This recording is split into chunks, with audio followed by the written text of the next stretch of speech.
प्यारे दोस्तों, आज की मोटिवेशन कहानी में आपका दिल से स्वागत है। आज की कहानी इंसान के अंदर की गहराइयों को दर्शाती है कि मौन में कितनी बड़ी ताकत है। इंसान के अंदर कितनी बड़ी ताकत है, इसे समझने के लिए हमारे साथ इस कहानी में अंत तक बने रहिए। आइए सुनते हैं आज की कहानी एक युवा जिसका नाम आदित्य था, जिसका जीवन कभी सपनों से भरा था, अब खाली और निराश लगने लगा था। कॉलेज की पढ़ाई पूरी करने के बाद भी नौकरी नहीं मिली, रिश्तों में भी दरारें आ गईं। परिवार के ताने, दोस्तों की दूरी और भीतर की बेचैनी ने उसे तोड़कर रख दिया था। वह अक्सर देर रात छत पर बैठकर चांद को ताकता और खुद से सवाल करता, क्या मेरी जिंदगी का कोई मतलब है? ये प्रश्न उसके मन में गूंजते रहते। आदित्य को लगता जैसे उसका कोई अस्तित्व ही नहीं है इस दुनिया में। एक दिन उसने निर्णय लिया, वह खुद को खोजने के लिए कहीं दूर जाएगा। वह बिना किसी को बताए एक छोटा बैग लेकर निकल पड़ा शहर से बाहर। कहाँ जाना है ये उसे खुद नहीं पता था, बस जाना था वहां जहां शांति हो। रास्ते में पहाड़, नदियां और पेड़ों की छांव ने उसका साथ दिया। उसके कदम उसे उत्तर दिशा की ओर ले गए, जहां हिमालय की घाटियां थीं। दिन भर चलकर शाम को वह एक पुराने शांत से आश्रम के द्वार पर पहुंचा। आश्रम की दीवारें सफेद थीं और बगीचे में तुलसी और रजनीगंधा की खुशबू थी। दरवाजे पर लकड़ी की घंटी लटकी थी, जिसे आदित्य ने धीरे से खटखटाया। अंदर से एक वृद्ध सन्यासी निकले, जिनका मुख तेजस्वी और आंखें शांत थीं। उनका नाम था स्वामी शांतानंद, जिनके बारे में गांव के लोग उन्हें चलता फिरता शांति का दीपक कहते थे। उन्होंने आदित्य को ऊपर से नीचे तक देखा और मुस्कुराए। क्या खोजने आए हो पुत्र? आदित्य ने झुककर प्रणाम किया और धीरे से कहा, अपने आप को स्वामी जी। स्वामी शांतानंद ने बिना कुछ पूछे कहा, तो तुम सही स्थान पर आए हो, भीतर आओ। आदित्य ने पहली बार अपने भीतर एक अजीब सी शांति का एहसास किया। आश्रम के अंदर वातावरण बिल्कुल मौन, धीमा और आत्मिक था। हर कोने में किसी अदृश्य ज्ञान की अनुभूति हो रही थी।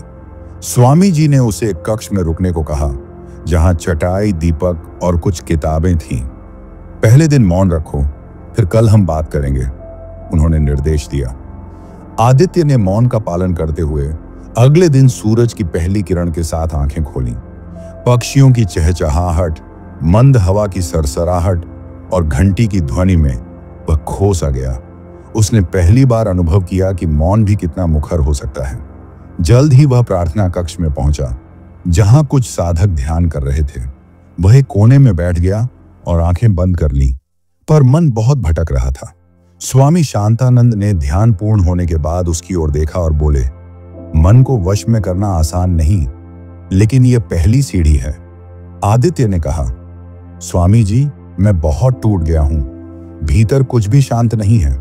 स्वामी जी ने गहरी सांस लेकर कहा, टूटना कभी कभी बनना होता है बालक। जब मिट्टी की मूर्ति टूटती है, तभी नया आकार लिया जा सकता है। आदित्य उनके शब्दों में डूब गया। शब्द नहीं, जैसे कोई संगीत हो। उस दिन वह जान गया कि जीवन की पहली चुनौती है अपने भीतर उतरना। आश्रम में एक और व्यक्ति था, जो उम्र में थोड़ा बड़ा और मौन प्रिय था, सत्यव्रत। वह वर्षों से वहां रह रहा था और लोगों का मार्गदर्शन भी करता था। सत्यव्रत से आदित्य की पहली बातचीत रसोई घर में हुई, जब वे दोनों भोजन पर थे।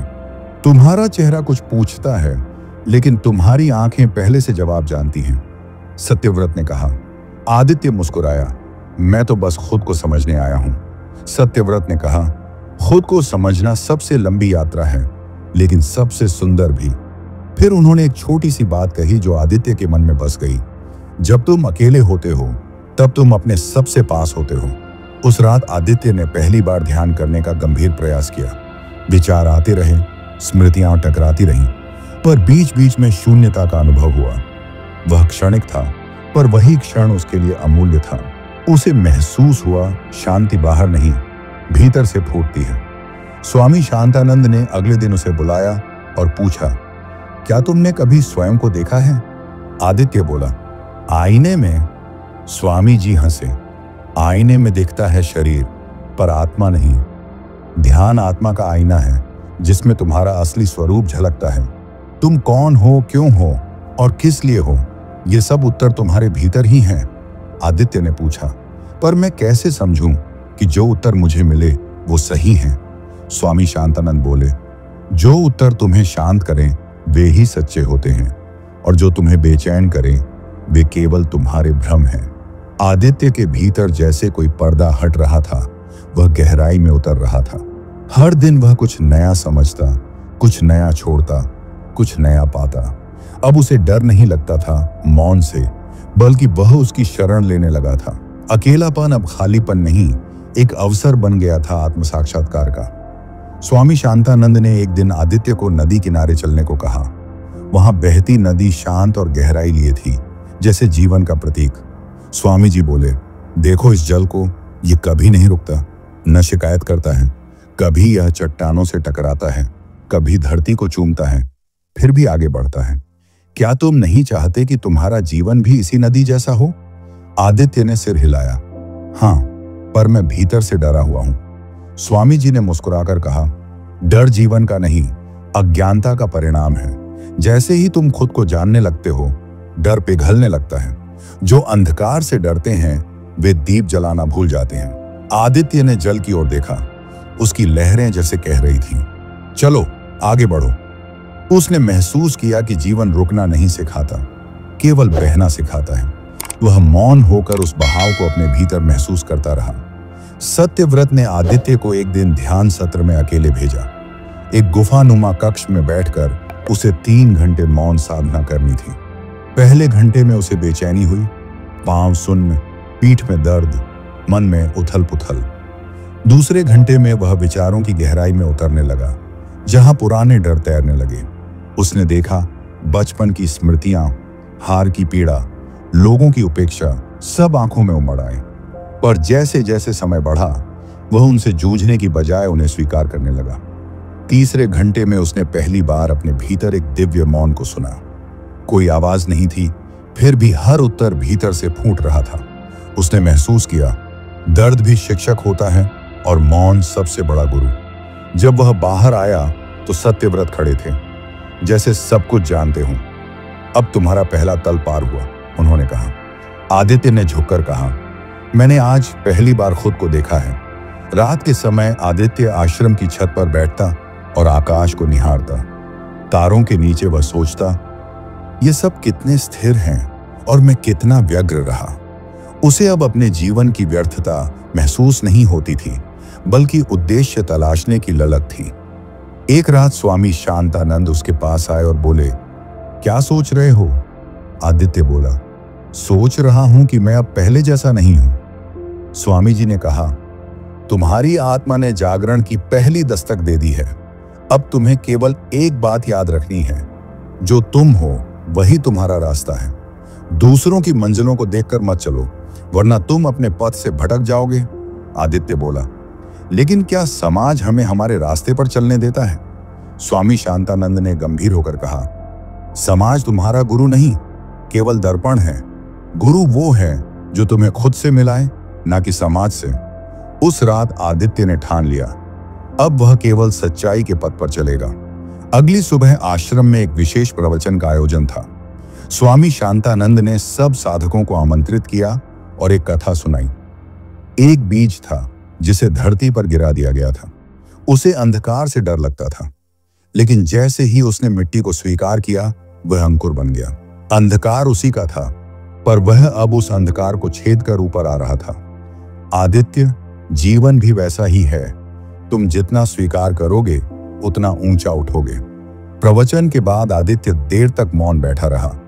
वह अब उस बीज की तरह खुद को समझ रहा था। उसने सत्यव्रत से पूछा, क्या आत्मबोध का कोई अंतिम बिंदु होता है? सत्यव्रत ने कहा, आत्मबोध कोई मंजिल नहीं, एक यात्रा है। हर दिन, हर अनुभव तुम्हें और गहरा करता है, तुम्हें और विनम्र बनाता है। जैसे नदी समंदर में मिलती है, वैसे ही आत्मा ब्रह्म में विलीन होती है। आदित्य के भीतर जैसे कोई प्रकाश फैल गया हो। अब वह भटकता नहीं था, खोजता था। एक दिन आश्रम में एक वृद्ध आए, जिनकी आंखों में पीड़ा थी। वह अपने बेटे के व्यवहार से दुखी थे और शांति की तलाश में आए थे। स्वामी शांतानंद ने आदित्य को कहा कि वह उनकी देखभाल करे। आदित्य ने उन्हें अपने कक्ष में ठहराया, उनकी बातों को ध्यान से सुना। उस वृद्ध का नाम था प्रभाकर और उनकी कहानी में बहुत दर्द था। आदित्य ने पहली बार महसूस किया कि हर व्यक्ति भीतर कुछ ढो रहा होता है। वह स्वयं पहले केवल अपने दुख को देखता था, अब दूसरों की पीड़ा भी देखने लगा। उसे सहानुभूति का अर्थ समझ आया, दूसरे की आत्मा को अपनी तरह देखना। प्रभाकर जी ने एक दिन कहा, तुम्हारे पास कोई विशेष शांति है बेटा। आदित्य ने मुस्कुराकर कहा, यह मैंने यहां सीखी है, स्वीकृति और मौन से। उस रात वह जान गया, सेवा आत्मा का दूसरा नाम है। अब वह केवल सीखने नहीं, देने भी लगा था। समय के साथ आदित्य की दिनचर्या में एक सहज अनुशासन आ गया था। प्रत्येक भोर में वह ध्यान करता, फिर वृक्षों को जल देता और वृद्धों से बातें करता। स्वामी शांतानंद ने एक दिन कहा, अब तुम सेवा के पथ पर हो, आत्मबोध का द्वार खुल चुका है। लेकिन ध्यान रहे, अहंकार चुपचाप लौट आता है, साधक को फिर से खींच लाता है। आदित्य ने पूछा, तो क्या आत्मबोध के बाद भी संघर्ष शेष रहता है? स्वामी जी बोले, हाँ, बल्कि आत्मबोध के बाद संघर्ष और सूक्ष्म हो जाता है। तुम्हें अब खुद को हर दिन पुनः खोजते रहना है, जैसे पहली बार देख रहे हो। यह जीवन आत्मा की साधना है, नित्य नवीन, नित्य गहरा। आदित्य ने मौन स्वीकृति में सिर झुका दिया। अब वह शब्दों से अधिक मौन को समझने लगा था। उसके चेहरे पर एक आंतरिक शांति झलकने लगी थी, जिसे शब्दों में नहीं कहा जा सकता। आश्रम के अन्य साधक उसे देखकर प्रेरित होने लगे। वह अब एक दर्पण बन चुका था, एक ऐसा दर्पण जिसमें लोग खुद की असल तस्वीर देख पाते थे। एक दिन सत्यव्रत आदित्य को एक पुराने शिलास्थल पर ले गए। वहां पत्थरों पर संस्कृत के मंत्र उकेरे हुए थे और वातावरण पूर्णतः शांत था। सत्यव्रत बोले, यही वह स्थान है जहां मैंने पहली बार स्वयं को खोकर खुद को पाया। आदित्य ने पूछा, खुद को खोना ही क्या आत्मा को पाना है? सत्यव्रत मुस्कुराए, हाँ, जब मैं गिरता है तभी मैं कौन हूं का उत्तर मिलता है। यहां बैठो और अपने विचारों को बहने दो, जैसे नदी अपने रास्ते बहती है। आदित्य चुपचाप शिला पर बैठ गया, आंखें मूंद ली और सांसों को गिनने लगा। धीरे धीरे विचार शांत होने लगे, शरीर से जुड़ाव ढीला पड़ने लगा। वह एक गहराई में उतरता गया, जहां न नाम था न रूप, केवल शुद्ध चेतना। कुछ क्षणों बाद उसने आंखें खोली और कुछ देर शून्य में देखता रहा। मैं अब समझता हूं, उसने कहा, मैं शरीर नहीं हूं, मैं विचार भी नहीं हूं। मैं तो केवल साक्षी हूं जो सब देख रहा है, बिना बंधा हुआ। अब आश्रम में आदित्य की भूमिका बदलने लगी थी। स्वामी शांतानंद ने उसे नवागंतुकों का मार्गदर्शन करने की अनुमति दी। वह नए लोगों को ध्यान की विधियां सिखाता, उनसे उनके जीवन की बातें सुनता। एक युवक, सेठ मोतीलाल, जीवन से टूट चुका था और आत्महत्या तक सोच चुका था। आदित्य ने उसके साथ कई सत्रों में मौन साधना की और उसे खुद से जोड़ने में मदद की। सेठ मोतीलाल बोला, पहली बार कोई है जो मुझे बिना जज किए सुनता है। आदित्य ने कहा, क्योंकि मैंने खुद भी उस अंधेरे को जिया है जिसमें तुम हो। मैं जानता हूं अकेलापन कैसा लगता है जब भीतर कोई पुकार नहीं सुनता। धीरे धीरे सेठ मोतीलाल मुस्कुराने लगा। जीवन के प्रति उसका दृष्टिकोण बदलने लगा। एक दिन वह बोला, मैं अब मरना नहीं चाहता, जीना चाहता हूं। आदित्य ने मुस्कुराकर कहा, अब तुम जीवन के द्वार पर हो, अंदर प्रवेश करो। यह अनुभव आदित्य के भीतर एक गहरी करुणा को जन्म दे गया। रात को स्वामी शांतानंद और सत्यव्रत एकत्र बैठते और आदित्य की चर्चा करते। यह युवक अब साधक नहीं, साधना बन गया है। सत्यव्रत ने कहा। स्वामी जी ने धीरे से उत्तर दिया, हाँ, यह बीज अब वृक्ष बन चुका है। अब इसकी छाया में औरों को विश्राम मिलेगा और इसकी जड़ों से सत्य फूटेगा। आश्रम में कई वर्षों से रह रहे साधकों को भी आदित्य के रूप में नया प्रकाश मिला। वह कोई उपदेश नहीं देता था, केवल मौन और कर्म से सिखाता था। एक दिन एक वृद्ध साधक ने कहा, तुम्हारे मौन में वे उत्तर हैं जो हम वर्षों से खोजते रहे। आदित्य ने मुस्कुराकर कहा, उत्तर भीतर ही होते हैं, बाहर तो केवल इशारे मिलते हैं। गुरु वही होता है जो तुम्हें खुद तक पहुंचने की सीढ़ी बन जाए। उस रात आश्रम के आकाश में चांद और भी शीतल लग रहा था, शायद इसलिए क्योंकि अब वहां केवल ज्ञान नहीं, प्रेम भी था। प्रेम जो बिना शब्दों के भी आत्मा तक पहुंच जाए। आश्रम में अब वसंत ऋतु का आगमन हो चुका था। पेड़ पौधों में नवजीवन था और हृदयों में नई आशाएं। एक दिन आदित्य ने स्वामी शांतानंद से पूछा, क्या मुझे अब बाहर जाकर सेवा करनी चाहिए? स्वामी जी ने कहा, जो भीतर शांत हो गया है वही बाहर की दुनिया को शांत कर सकता है। अब तुम्हारा हृदय स्थिर है, तुम कहीं भी रहो, आश्रम बन जाएगा। सत्यव्रत बोले, तुम्हारा स्थान अब वहां है जहां पीड़ा है, भ्रम है और अंधकार है। तुम्हारा दीपक वहां चाहिए जहां रोशनी नहीं है। आदित्य ने अपनी आंखें मूंद ली और आभार प्रकट किया। गुरुजनों, जीवन और उस पीड़ा के लिए जो अब शिक्षक बन चुकी थी। वह बोला, मैं सेवा में जाऊंगा लेकिन खुद को कभी नहीं भूलूंगा। स्वामी जी ने कहा, जिसे खुद की याद हो उसे दुनिया कभी भुला नहीं सकती। अगले दिन आदित्य एक छोटा थैला लेकर आश्रम से बाहर निकला, लेकिन अब वह अकेला नहीं था। उसके साथ था मौन, ध्यान और आत्मा का दीप। गांव-गांव आदित्य का विचरण शुरू हुआ, लेकिन वह किसी साधारण प्रचारक की भांति नहीं गया। वह मौन में चलता, जहां रुकता वहीं वृक्ष के नीचे बैठ ध्यान करता। लोग स्वाभाविक रूप से उसकी ओर खींचे चले आते, बिना किसी निमंत्रण के। एक वृद्धा बोली, बेटा, तुम्हारी आंखों में कोई शांति है जो हमने वर्षों से नहीं देखी। आदित्य मुस्कुराया, यह शांति तुम्हारे भीतर भी है, बस गर्द हटानी है। वह बच्चों को ध्यान कराना सिखाता, युवाओं से उनके डर के बारे में बातें करता। कभी वह खेतों में किसानों के साथ हल चलाता, कभी कुएं से पानी भरता। हर कर्म को उसने साधना बना दिया था और हर मौन को संदेश। धीरे धीरे वह एक पथिक से एक पथदर्शी बन गया, जो राह नहीं दिखाता, राह बनाता है। एक गांव में एक युवक रोता हुआ उसके पास आया, मैं जीवन से थक चुका हूं। आदित्य ने उसकी पीठ पर हाथ रखा और बस इतना कहा, थक जाना ठीक है, रुकना भी ठीक है, लेकिन फिर उठना जरूरी है। उस दिन उस युवक ने पहली बार अपनी आंखों से डर नहीं, उम्मीद देखी। सत्यव्रत अब आश्रम में रहते हुए भी दूर से आदित्य की यात्रा पर ध्यान रख रहे थे। एक बार उन्होंने स्वामी शांतानंद से कहा, क्या आपने देखा है कि कैसे वह अब नदी बन गया है? स्वामी जी ने शांत भाव से कहा, हाँ, और यह नदी अब लोगों के हृदयों की प्यास बुझा रही है। वह अब शब्दों से नहीं, अपनी उपस्थिति से शिक्षण कर रहा है।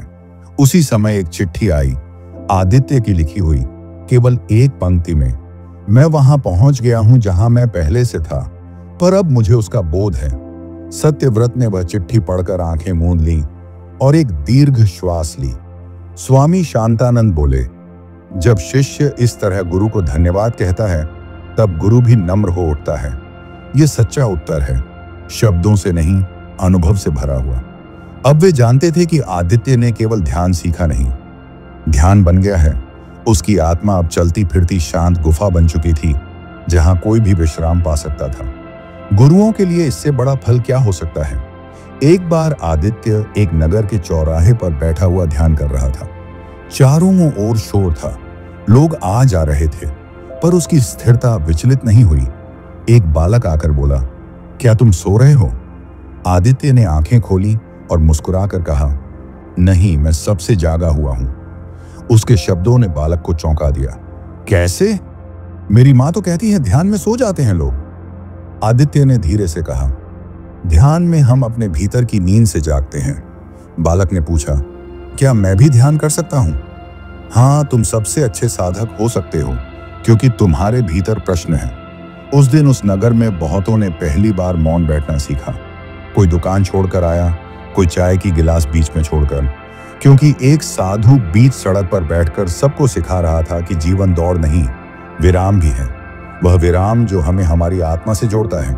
धीरे धीरे कई नगरों में आदित्य का नाम फैलने लगा, पर वह नाम से दूर ही रहा। कभी किसी ने पूछा, क्या आप गुरु हैं? तो वह केवल मुस्कुरा देता। गुरु तो वह होता है जो हमें खुद तक पहुंचा दे, मैं तो केवल पथिक हूं।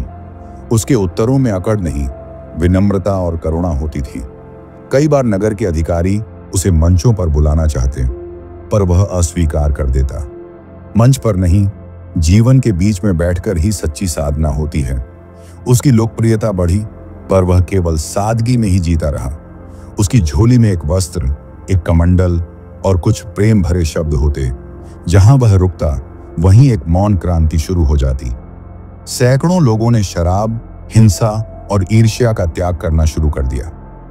एक बुजुर्ग ने कहा, बिना उपदेश दिए इसने हमारे जीवन की दिशा बदल दी, क्योंकि आदित्य अब स्वयं एक जीवित ध्यान था, प्रेरणा का मूर्त रूप। एक दिन वह वहीं लौट आया जहां से यात्रा शुरू हुई थी, अपने पुराने शहर में।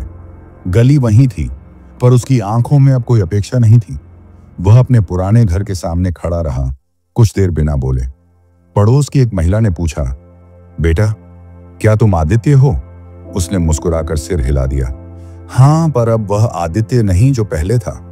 माता पिता अब जीवित नहीं थे, पर घर अब भी उसकी स्मृतियों से भरा था। वह उसी छत पर बैठ गया जहां कभी तारों को देखकर रोया करता था। अब वह आकाश देख रहा था, लेकिन आंखों में अश्रु नहीं, आभार था। धन्यवाद जीवन, उसने कहा, तूने मुझे मुझसे मिलवाया। वह शहर में कुछ दिन रहा और वहां एक छोटा ध्यान केंद्र शुरू किया। कोई शुल्क नहीं, कोई प्रचार नहीं, केवल मौन, प्रेम और आत्मा की पुकार। लोग कहते, अब यह शहर भी किसी तीर्थ से कम नहीं। ध्यान केंद्र में कोई भी आ सकता था, धनी, निर्धन, दुखी, जिज्ञासु या खोया हुआ। आदित्य सबसे पहले चप्पल उतारने को नहीं, अहंकार उतारने को कहता। उसका कहना था, ध्यान में बैठने से पहले हृदय खाली करो, नहीं तो ध्यान भी बोझ बन जाता है। एक दिन एक युवक आया जो गुस्से में चिल्ला रहा था, कोई शांति नहीं, सब दिखावा है। आदित्य ने उसे देखकर मुस्कुराते हुए कहा, आओ, इस गुस्से को भी ध्यान में बुलाओ। युवक चौंका, गुस्सा ध्यान में? हाँ, आदित्य बोला, गुस्से से लड़ो मत, उसे समझो, वो तुम्हारा शिक्षक है। उस दिन उस युवक ने पहली बार आंखें मूंद कर अपने भीतर झांका। जब वह उठा, उसकी आंखें भीग चुकी थीं और गला भारी था। वह बोला, आज पहली बार खुद से मिला हूं और मैं इतना टूटा हुआ हूं। आदित्य ने उसका हाथ पकड़ा। टूटे हुए में ही नया जन्म होता है। उसके शब्द जैसे मरहम बनकर उस युवक की आत्मा पर लग गए। धीरे धीरे सत्यव्रत भी आदित्य के पास आए। अब वे वृद्ध हो चले थे। आश्रम छोड़कर अब वे एक शिष्य से मिलने आए थे जो गुरु बन चुका था। आदित्य ने उन्हें देखकर प्रणाम किया और उनकी आंखों में झांका। सत्यव्रत बोले, अब मैं निश्चिंत हूं, जो दीप जलाया था वह अब प्रकाश बन गया है। आदित्य ने कहा, आपने जो मौन सिखाया वह अब मेरे जीवन का संगीत बन गया है। दोनों देर तक मौन बैठे रहे, एक ही सांस में, एक ही धड़कन में। स्वामी शांतानंद का संदेश भी पहुंचा। गुरु का कार्य तब पूर्ण होता है जब शिष्य स्वयं सबका गुरु बन जाए। सत्यव्रत ने आदित्य से कहा, अब यह केंद्र तुम्हारा नहीं, इस युग का है, इसे जीवित रखना। आदित्य ने सिर झुका लिया। मैं केवल माध्यम हूं, केंद्र तो स्वयं साधना है। उनकी बातचीत में कोई धार्मिक बात नहीं थी, पर वह सच्चा धर्म बन गई थी। जब सत्यव्रत विदा हुए, तब आदित्य ने उनके चरणों में फूल चढ़ाए, लेकिन भीतर का फूल था समर्पण का। वह दिन था जब गुरु और शिष्य एक ही ज्योति में विलीन हो गए। वर्ष बीतते गए, आदित्य अब उम्र में ढलने लगे, पर उनकी आभा दिन ब दिन उज्जवल होती गई। एक शाम वह ध्यान केंद्र की छत पर बैठे तारों को देख रहे थे। एक बालक पास आया, बाबा, क्या तुम अब भी ध्यान करते हो? आदित्य ने कहा, बेटा, अब ध्यान नहीं करता, अब मैं ध्यान ही हूं। बालक ने पूछा, ध्यान होना क्या होता है? आदित्य ने कहा, जब जीवन में कुछ भी बचे नहीं, ना शिकायत, ना अपेक्षा, सिर्फ स्वीकार, वही ध्यान है। उसने बालक को गोद में बिठाया और कहा, जो दुनिया को बदलना चाहता है, पहले उसे खुद को भूलना होता है, और जब वह खुद को भूलता है, तभी सच्चा प्रेम जन्म लेता है। उस रात चांदनी कुछ और उजली लग रही थी, मानो स्वर्ग भी सुन रहा था। शहर के लोग अब आदित्य को गुरु नहीं, प्रकाश बाबा कहने लगे थे, क्योंकि उसकी उपस्थिति में हर चेहरा मंद मंद मुस्कुराने लगता। उसका मौन अब भी सबसे ऊंचा संवाद बन गया था। एक दिन आदित्य ने सभी को बुलाया और एक छोटी सी सभा की। उन्होंने कहा, अब समय है कि मैं यात्रा पर फिर निकलूं, लेकिन इस बार स्थूल नहीं, सूक्ष्म यात्रा। लोग रो पड़े। बाबा, हमें मत छोड़िए। आदित्य ने मुस्कुराकर कहा, मैं तुम्हारे भीतर रहूंगा, हर सांस में, हर मौन में। मैं कहीं नहीं जा रहा, बस उस गहराई में जा रहा हूं जहां से सब आए हैं। उन्होंने एक दीपक जलाया और कहा, जब भी कोई प्रश्न हो, इस दीपक को देखना, उत्तर वहीं होगा। आकाश की ओर देखकर उन्होंने एक लंबा श्वास लिया, जैसे जीवन को समेट लिया हो। शांत स्वर में बोले, ध्यान कभी समाप्त नहीं होता, यह तो केवल स्वरूप बदलता है। वह मौन हो गए। उनकी आंखें धीरे धीरे बंद हुईं और चेहरे पर बाल सखा सी मुस्कान थी। लोगों ने देखा, उन्होंने देह छोड़ी नहीं, देह से परे हो गए। उनकी अंतिम सांस भी किसी उपदेश से कम न थी। वह मौन था जो अनंत की ओर एक द्वार खोल रहा था। आज भी उस ध्यान केंद्र में एक दीपक जलता है, बिल्कुल उसी स्थान पर। लोग आते हैं, मौन बैठते हैं और खुद से मिलने का प्रयास करते हैं। केंद्र की दीवारों पर कोई चित्र नहीं, केवल एक वाक्य लिखा है, ध्यान कोई क्रिया नहीं, वह तो तुम्हारा स्वभाव है, बस उसे स्मरण चाहिए। आदित्य की स्मृति आज भी किसी पथिक के मन में जन्म लेती है। कभी कोई अकेला यात्री वहां पहुंचता है और खुद को पा लेता है। वहां न शोर है, न संगीत, केवल मौन की वह धुन जो सब कुछ कह जाती है। आदित्य अब व्यक्ति नहीं, एक चेतना बन चुके हैं जो हर जिज्ञासु में जागती है। स्वामी शांतानंद और सत्यव्रत की दीक्षा अब फल बनकर विश्व में फैली हुई है। यह कहानी केवल प्रेरणा नहीं, आत्मा की वह यात्रा है जिसे हर कोई शुरू कर सकता है। यह कहानी हमें सिखाती है, कभी कभी जिंदगी ऐसी लगती है जैसे सब कुछ हाथ से निकल गया हो, न नौकरी, न सुकून, न अपने। लेकिन यही वो मोड़ होता है जहां असली सफर शुरू होता है। इस कहानी में आदित्य की तरह जब हम सब कुछ छोड़कर खुद को खोजने निकलते हैं तो पता चलता है कि सबसे बड़ा चमत्कार तो हमारे अंदर ही छुपा होता है। मौन हमें खुद की आवाज सुनने देता है और टूटना हमें मजबूत बनाता है। ये कहानी बताती है कि भागो मत, रुक कर अपने दिल की सुनो, क्योंकि असली रास्ता बाहर नहीं, तुम्हारे अंदर ही छुपा है। तो प्यारे दोस्तों, ये थी आज की मोटिवेशनल कहानी है। अगर आप आज की कहानी आपको पसंद ही हो तो कृपया मेरे चैनल को सब्सक्राइब जरूर कर लेना, ताकि आने वाली हर नई कहानी का नोटिफिकेशन सबसे पहले आपको मिल सके। धन्यवाद।